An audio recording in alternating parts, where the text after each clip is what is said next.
아침엔 세계 시간입니다. 미얀마에서 쿠데타가 발생한 지 닷새째, 미얀마 국민들의 저항 움직임이 확산되고 있습니다. 국제사회의 압박도 갈수록 강화되고 있습니다. 우리 시간으로 오늘 새벽 유엔 안보리는 성명을 통해 아웅산 수지 고문 등 구금자들을 즉각 석방하라고 촉구했습니다.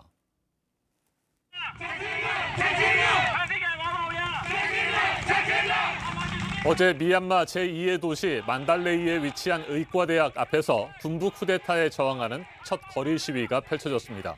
20여 명이 참가한 소규모 시위였지만 시민들은 시위대를 향해 박수를 보내면서 힘을 실어줬습니다. 미얀마 전역 70곳 이상의 병원 의료진들은 쿠데타에 저항하기 위해 파업에 돌입했습니다. 아웅산 수지 고문이 이끄는 집권당 소속 의원들도 함께 모여서 상징적인 의회를 열고 쿠데타 반대 성명을 작성했습니다. 집권당 의원의 말 직접 들어보시겠습니다. တို့ရဲ့တားဆင်မြေဆက်တွေလည်းဒုက္ခအများကြီးရောက်ခဲ့ပူပြီကျမတို့ဒီ9နှစ်ကိုပဲကျမတို့ပြည်သူလူထုကလွတ်လွတ်လပ်လပ်နဲ့အကြောက်တရားကင်းကင်းနဲ့လှုပ်ဆောင်လာခဲ့တာဖြစ်တယ်ဒါကြောင့်လို့အခုစစ်အာဏာပြန်သိမ်းတယ်ကျမတို့လုံးဝလက်မခံဘူးဒီစနစ်ကဆိုလို့ရှိရင်ကျမတို့ဒါမတရားသဖြင့်ပြည်သူလူထုကိုနိုင်တဲ့စီးနဲ့လက်နက်ကင်ချင်းချောက်ပြီးလုပ်တဲ့စနစ်ဖြစ်တယ် 하지만 쿠데타를 일으킨 군부는 매우 빠르게 권력을 장악하고 있습니다. 미얀마 국민의 절반이 이용하는 페이스북은 가짜 뉴스를 퍼뜨린다는 이유를 들어 접속을 차단했습니다. 아웅산 수지 고문은 불법 수입된 무전기 워키토키를 사용했다는 혐의로 기소했습니다. 유죄가 확정되면 최대 징역 3년형까지 선고될 수 있습니다. 유엔 안보리는 성명을 내고 아웅산 수지 고문 등 구금자들을 즉각 석방하라고 촉구했습니다. 유엔 안보리 순회 의장을 맡고 있는 영국 대사의 말 들어보시겠습니다.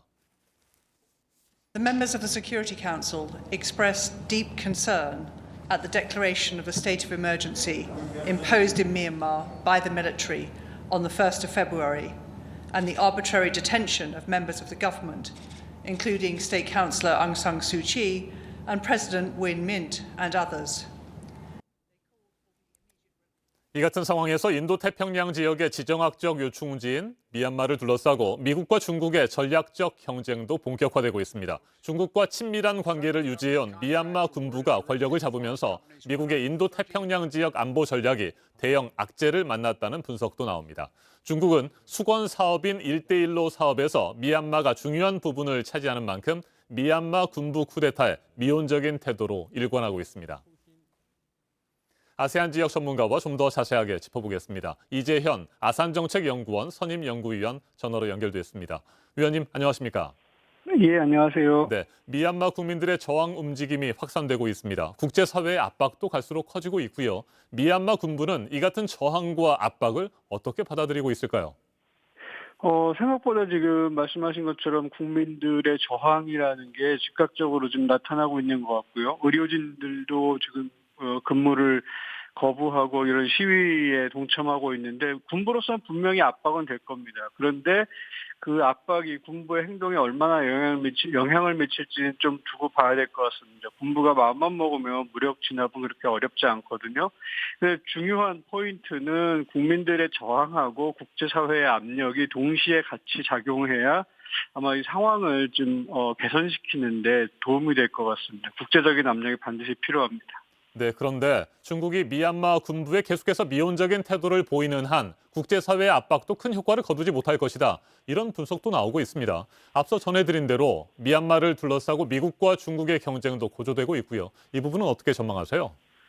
예, 어저께인가 뉴스 나온 거를 보면은 지금 왕이 그 중국 외교부 장관이 몇 주 전에 미얀마 방문해가지고 군사령관이랑 이야기하는 중에 미얀마 군사령관이 그 서방이 미얀마를 제재하면은 중국이 혹시 지원이 가능하겠느냐라는 이야기가 오고 갔었다는 보도가 있는데 서방 압박에 대해서 이미 미얀마 군부는 어느 정도 준비를 하고 있는 것 같습니다. 이제 고민은 중국은 미얀마 군부를 사실상 묵인할 것 같은데 고민은 미국 쪽이죠. 중국하고 전략 경쟁을 하고 있는 상황에서 미얀마가 중국 쪽으로 경도된다면은 곤란한데 그렇다고 해서 미얀마에 대해서 미얀마 군부 통치에 대해서 미국이 그냥 좌시하고 있을 수만은 없거든요. 특히 바이든 정부는 민주주의 인권을 앞세우니까 어느 정도 압력을 가해야 되는데 그럼 미국 정부 입장에서는 이제 큰 딜레마가 생기는 거죠.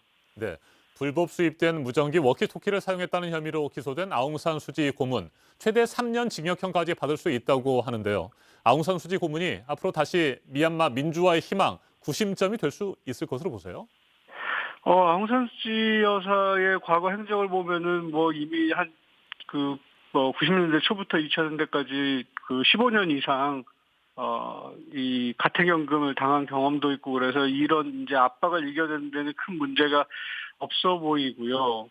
무엇보다도 이제 미얀마 안에서 군부 세력에 저항하는 세력들이 상징적으로 내세울 사람이 아웅산수치 여사 말고는 별반 보이지 않습니다. 민주화 지도자. 그래서 여전히 상징적이고 그런 구심적인 역할을 할 거고 국제사회도 마찬가지로 뭐 로힝야 문제 등으로 인해서 아웅산수치 여사의 이미지가 많이 손상된 거는 사실인데 현실적으로 지금 미얀마 내에 아웅산수치 여사 외에 또 다른 대안은 없는 상황이거든요. 네. 그렇기 때문에 여전히 그런 상징적이고 구심적인 역할은 할 수 있을 거라고 보입니다. 알겠습니다. 여기까지 듣겠습니다. 이재현 아산정책연구원 선임연구위원이었습니다.